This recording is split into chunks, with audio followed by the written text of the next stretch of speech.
Alright, I know I said it was the last video a few videos ago. Anyway, I'm making this video for a viewer who wants to know some dimensions and a little more information on the sawmill. It's a little windy. I hope this saw catches pretty well. Only got one hand and a tape measure, so I'll see how well I can do this. It's all made from it's like 1.25 inch on the outside, and it's 1/8 inch or 1/16 wall thickness is the square tubing. Measurement across the top here. This is the overall length of it. Windy, windy, windy. Hey, stay on there. So there you see, maybe. So that's it right there. 23 3/8. That's how wide it is. It is on the depth. My phone to focus here. 26 and almost a half. Let's do height. This is going to be a tough one. Hold on a second.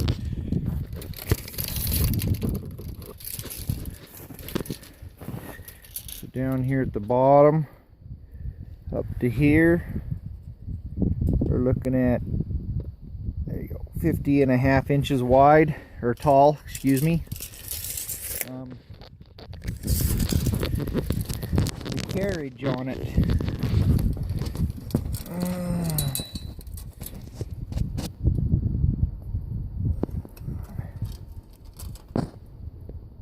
almost 7 3/4 on the carriage. What I've done here is this is 2x2 1/4 inch wall square tubing, and that's what comes down. I am sorry for the video, it's not turning out real well, but anyway, it comes down and supports this piece of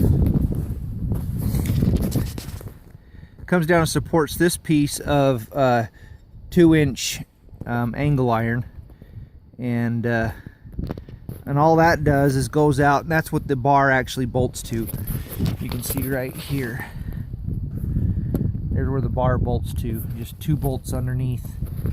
And they just come up, and I just made a piece of metal out of the top right there that just clamps it, kind of supports it like it would on your chainsaw. There is no chain tensioner. All I do is take and stick a screwdriver right down in here and just pull back, because I'm tightening these up. This is 1 inch rod, and what this is off of eBay. I think it was like 14 bucks. It's a 13 tooth chainsaw racing sprocket, and you want to get that for whatever pitch of chain you're going to be running. This is 3/8 063.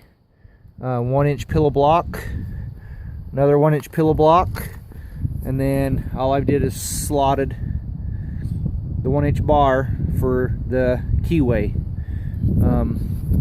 And then underneath here is the pulley, straight off the shaft of the engine, which is a 1 inch shaft. I believe that's a 10 inch. I think it's 10 inch. Let me put a tape measure on it and find out for sure.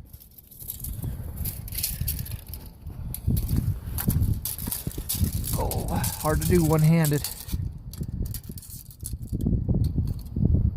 9 inch.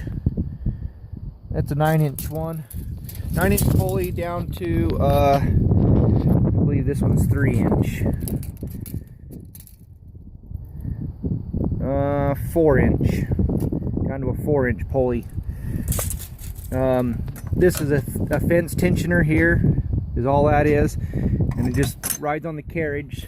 So the carriage is built, this stuff's a little bit bigger. This is 1.5 inches, or anyway, it's a little bit bigger than the 1.25 inch bar. I think it's 1.5 inches, and this just slides in there, which is greased up, so it slides back and forth nice and easy.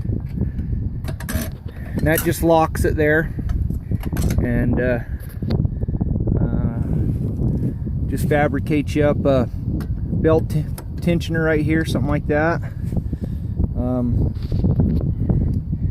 just mounted off another piece of the square tubing on here with the snatch block, and it goes up. This is the Harbor Freight all-purpose winch, 1,000 pound capacity.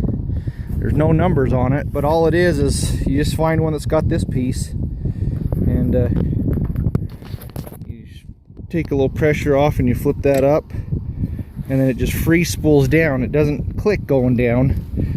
I could let go and it'd take off, and you flip that back and it locks it.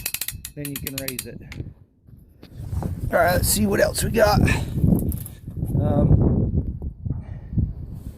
The electronics and stuff that just come off the motor, that just went to my battery, which is no longer in there for the winter. I take it inside. Remember in the video, I don't use the mower that had this tank. The gas tank's actually in the motor. This is a Craftsman 10 horse. Seems to work just fine. Like I said, the oiler, no big deal. It's just some 4-inch or 3-inch ABS pipe.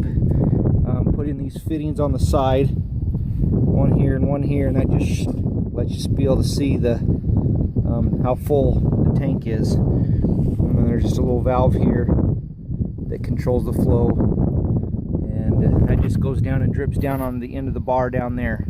Another snatch block. Got 2 trampoline springs that are hooked into the sled, so I call this the sled. This goes back and forth. It'll move the whole length of that, but it only needs to go to where it's at there. The bracing, the other end of the winch cable just goes up and hooks into an eye bolt there. And the only other thing I can think of you might need is how I've done this. I've redone this a couple times. Same material as everything else, just goes down and is welded to this piece here. So that's solid. Once I knew my bar was completely perfectly level, I used to have all thread here. I made that. And a bolt goes down through both ends and it clamps it. It doesn't clamp the whole entire blade. There's some small pieces welded in between here, so it only clamps on the middle where the sprocket of the nose is. And then the oiler comes down in, and you can see right here, the oiler comes out and drips right into that hole. And that's what oils the chain. This is magnetic scale that goes on there with a pointer. And all that does is tells you the depth of your cut and whatnot, but it's not incremental. You got to make sure to take out the 1/4 inch that your chain's cutting out of there. And that was at Harbor Freight, or excuse me, not Harbor Freight, Home Depot. You come rolled up in a little roll, you just unroll it. I said the wheels, I made the wheels. They just got a bearing in them. Turned them on the lathe. They just got that groove in there. If you like, I can build you a set. That's it. That was basically it. That's kind of how I did the top. I mean, that's just all it is, just bracing on there. You can do it however you want.